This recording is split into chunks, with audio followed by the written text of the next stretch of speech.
O programa Conversando Direito esteve na TV por 5 anos. Agora tem o seu próprio canal no YouTube. Pretendemos levar conhecimento das mais diversas áreas para você, nas dimensões humanas do corpo, mente e espírito, abrangendo os desafios individuais e coletivos. O conhecimento altera comportamentos negativos, modifica convicções equivocadas, ajuda na tomada de decisões, transforma vidas e ajuda a construir um mundo melhor. Estejamos preparados para os inúmeros desafios da modernidade. O programa Conversando Direito quer contribuir para isso. Inscreva-se no nosso canal. Um grande abraço a todos.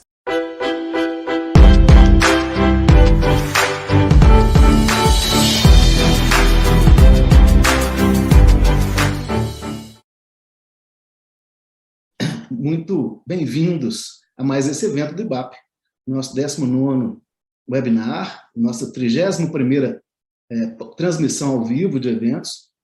Queria dar as boas-vindas aos nossos participantes, doutora Andréa, doutor Robert, doutora Ana Carolina, doutora Célia, doutor Luiz Pimenta. Esse ano é um ano muito delicado para a gente do IBAP, que é o ano do nosso Congresso Brasileiro de Engenharia de Avaliações e Perícias. O Congresso está excepcionalmente bem organizado, últimas 20 inscrições, né? A gente está por 15 dias do Congresso, pouco menos, vai ser de 9 a 12 de novembro, em Goiânia, com mais de 100 palestrantes, muitas palestras simultâneas, com todo o distanciamento e cuidados com a segurança, como já disse. Vocês gostam dessa área, se vocês estão interessados nessa área, procurem saber, procurem se informar e vão lá participar com a gente, vão encontrar os melhores nomes aí da área de engenharia de avaliações e perícias.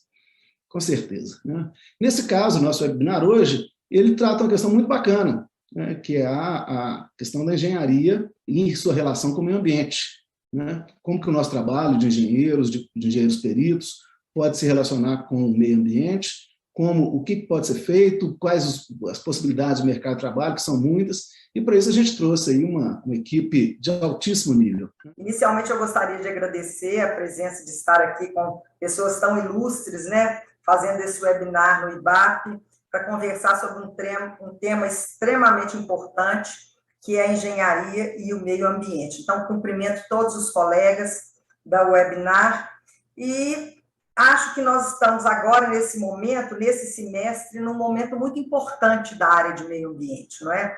Porque em agosto a Lei da Política Nacional de Meio Ambiente fez 40 anos, que é a lei que marcou a estruturação da ordem jurídica para proteção ao meio ambiente, é uma lei muito importante, e também a ONU, no painel de mudanças climáticas, deixou revelado o relatório, muito importante, feito com base em estudos científicos das mais diversas modalidades, que falam da gravidade da questão da mudança climática que afeta o mundo inteiro, né? Então, antes havia aquela dúvida se era a ação humana que gerava a mudança climática, o aumento da temperatura, e agora, com esse relatório da ONU, que em agosto todos nós tivemos conhecimento, está claro e evidente que é, sim, a ação humana que está provocando o aquecimento global, e isso aí terá efeitos muito graves em todo o mundo. Então, a questão ambiental hoje, no meu entender, é a questão mais importante que se discute por todos os grandes líderes bem intencionados do planeta. Então, a conversa sobre meio ambiente ela não pode se limitar apenas a políticos, mesmo porque a própria Constituição Federal fala que todos nós temos o dever de proteger o meio ambiente. E a engenharia, os engenheiros especialmente, porque são os responsáveis técnicos pelos projetos, e certamente as pessoas que estão nos assistindo do IBAP, muitos deles peritos na área de meio ambiente, sabem da importância de que a engenharia e os engenheiros se apoderem também da questão ambiental. Então, é um prazer estar aqui. Eu advogo na área do meio ambiente desde 1985, que foi quando eu me formei. A Lei da Política Nacional de Meio Ambiente tinha apenas 4 anos. E ao longo desse período de exercício da advocacia no âmbito preventivo e contencioso administrativo e judicial, nós passamos por uma mudança profunda. E no início da minha advocacia, nós tínhamos que conversar com os engenheiros, e era até muito difícil o diálogo, porque o engenheiro tem sempre aquele raciocínio lógico, né? E o advogado tem sempre aquele raciocínio mais amplo da ordem jurídica, das dificuldades nas relações sociais.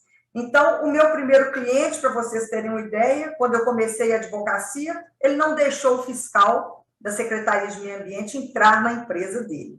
Hoje, evidentemente, mudou completamente a mentalidade e vai mudar muito mais e com muito mais rapidez. A pergunta é, podia dar uma palavrinha, explicar o que é essa regulamentação e onde que vai encaixar a engenharia dentro?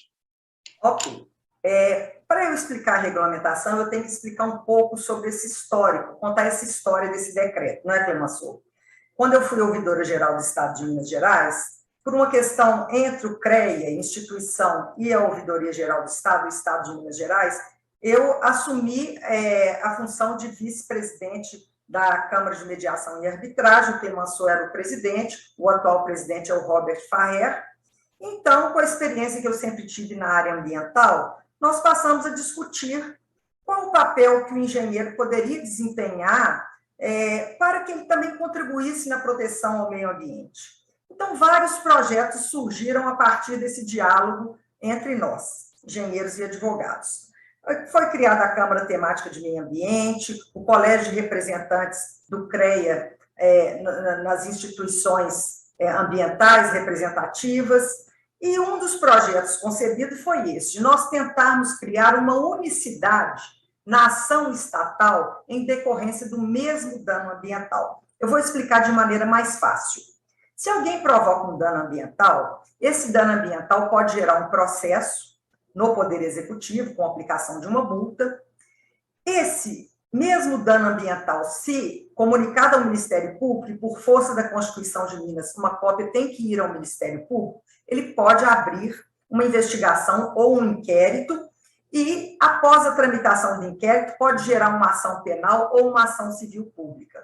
E o que a gente observa, né, em função da experiência que nós temos, é que esses processos são muitíssimo demorados, tramitam em esferas institucionais diferentes, e ao final deles, por exemplo, da multa, a pessoa ainda pode questionar judicialmente a aplicabilidade. Então, são anos de tramitação sem uma priorização na recuperação dos danos ambientais. Então, a ideia que nós tivemos na época era o seguinte: por que é que a gente não tenta, através da mediação, trazendo para a Câmara de Mediação e Arbitragem, a mediação que seria feita por engenheiros especializados, essa solução dos conflitos, colocando na mesma mesa aquele que praticou o dano, o Estado que aplicou a multa e o Ministério Público. E aí, numa sentada, numa audiência, se a pessoa voluntariamente quiser, que ninguém pode ser obrigado a aderir, ela aceita aquela composição, assina um termo de acordo e recupera os danos ambientais com um desconto na multa, e a metade do valor da multa remanescente ainda seria aplicada diretamente em projetos de recuperação ambiental. Então, essa ideia, para ela ser concretizada, foram 6 anos de trabalho.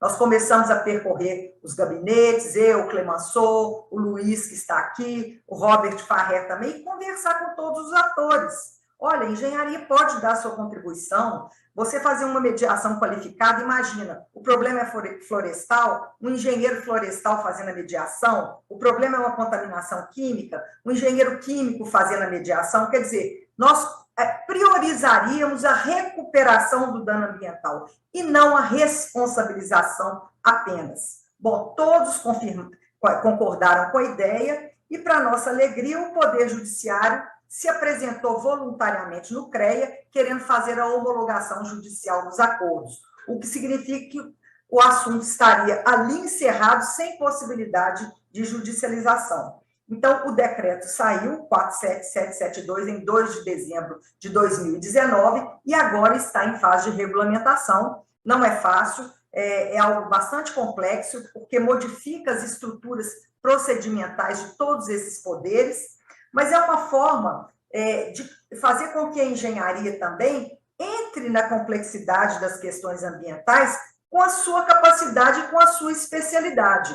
Então, é um projeto inédito no Brasil. Após a regulamentação, nós teremos numa sentada só, é claro que não será tão fácil como eu estou dizendo, mas todas as questões serão enfrentadas à medida que forem chegando, nós estaremos priorizando a recuperação do dano ambiental com a participação de engenheiros especializados. É claro que eles não é uma atribuição exclusiva dos engenheiros, mas eu acho que eles estão mais aptos a fazerem isso após a formação adequada, evidentemente. Então, foi uma forma de trazermos a engenharia para a questão ambiental. E foi também bastante relevante perceber como é que a autoridade técnica do CREA, junto com a Ouvidoria Geral do Estado, foi capaz de abrir portas para a gente formular um novo procedimento que vai ser extremamente vantajoso para o Estado de Minas Gerais e para todos os atores envolvidos.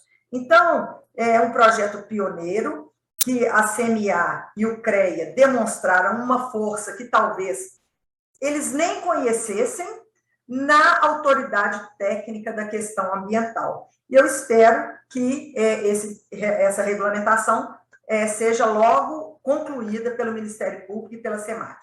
Quais são as vantagens de termos profissionais qualificados atuando neste campo e qual pode ser a contribuição deste profissional diante do agravamento das questões ambientais? Doutora Célia, a senhora pode começar respondendo? Posso, sim.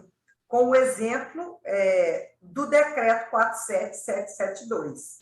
Vejam bem, quando nós começamos, eu, Clemenceau, Luiz, em 2015, a percorrermos os gabinetes do Ministério Público, da Advocacia Geral do Estado, da Secretaria de Meio Ambiente, conversando sobre uma nova forma de solução de conflitos que viabilizasse efetivamente a recuperação dos danos, as portas foram abertas em função da Ouvidoria Geral do Estado, cuja missão é aprimorar a qualidade do serviço público, e diante da autoridade técnica do CREA.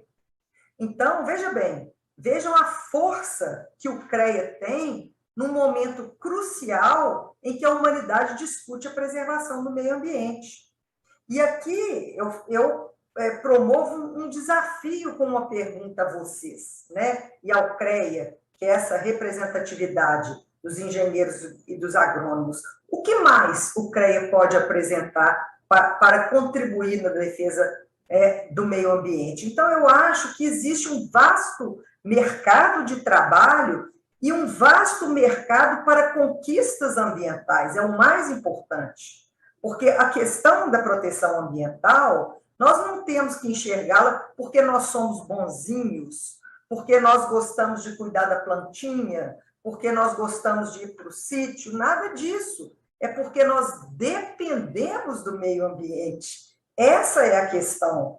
Então, a existência da vida na Terra depende de um equilíbrio ecológico, porque o aumento da temperatura em 1,5 graus, que é o que se estabelece aí nesse relatório da ONU, vai provocar desastres horríveis. Então, nós não temos que fazer isso porque nós somos bons ou porque nós precisamos trabalhar. É claro que isso é importante também, mas o mais importante porque é disso que depende a vida na Terra. Tá? Então, a participação da engenharia, para mim, é absolutamente fundamental. E só para concluir, André, a minha fala, eu sei, quando nós começamos esse trabalho, o Luiz me disse, Célia, é muita lei, é lei estadual, lei municipal, lei federal, é Constituição, isso é coisa para juiz e advogado. Não é. E também o engenheiro precisa se qualificar para entender basicamente do direito do ambiente, para ele se proteger e proteger também o trabalho que ele desempenha. Então, essa formação do engenheiro no conhecimento básico das regras do direito do ambiente, ela é fundamental. Então, a todo tempo eu falo, o lugar da engenharia é também protegendo o meio ambiente. Bom, muito obrigado mais uma vez. Espero que a gente possa contribuir com o conhecimento e com o engrandecimento profissional de todos vocês em um excelente futuro pela frente. Um abraço a todos, fiquem bem com saúde.